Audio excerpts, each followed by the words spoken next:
Jussi Halla-aho, tuossa kun hallitus esittää tuota ja eduskunta sitten hyväksyy, jos hyväksyy sen, että nämä 300 tällaista pakolaisjärjestöä osoittamaa pakolaista tänne otettaisiin, niin te ymmärtääkseni esitätte siinä kysymyksessänne, että Suomen olisi viisainta pettää tuo lupaus, jonka olemme antaneet.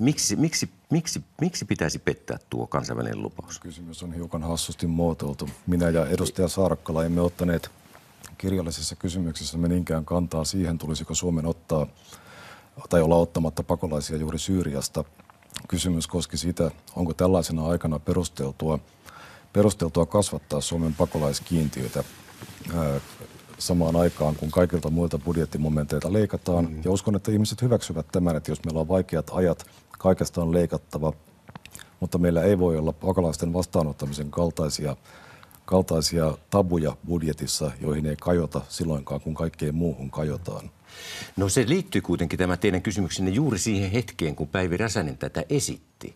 Nyt kysyn tämän seurakunnan läsnä ollessa, että Jussi Halla-aho, hyväksyttekö siis sen, että nämä 300 erityisen hädänalaista voidaan Suomeen ottaa? Minä uskon, että Syyrian lähialueella on 2 miljoonaa erityisen hädänalaista ihmistä. Mutta tässä UNHCR, vaikea yhdistelmä, pakolaisjärjestö, osoittaa tällaisia erityisiä avun tarvitsijoita. Niin, me olemme sitä mieltä, että sikäli kun Syyriasta katsotaan hyväksi ottaa vastaan pakolaisia, heidät pitäisi sisällyttää olemassa olevaan pakolaiskiintiöön 750, tehdä toisin sanoen painotuksia pakolaiskiintiön sisällä, eikä kasvattaa sitä.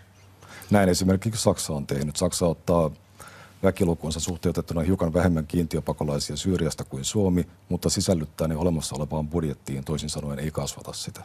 Nyt on siis selvä asia, että ette vain hyväksy sitä, että kasvatetaan sitä kiintiöpakolaisten määrää. Se on Perussuomalaisten vaaliohjelmaan on kirjattu selkeästi, että jos kaikilta muilta budjettimomenteilta leikataan, niin myös pakolaiskiintiötä on leikattava, ja tässä minä pitäydyn.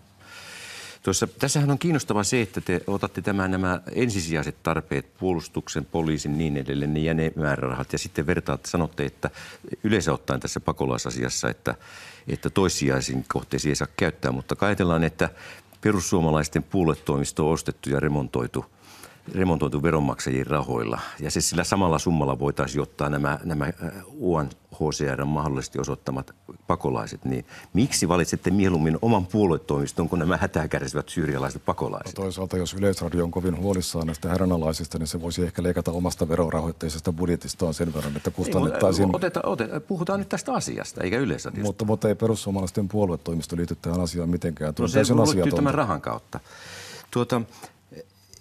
Suomen valtio on lähettänyt Syyriaan sotapaineiden auttamiseen niin kuin tähän mennessä 12 miljoonaa.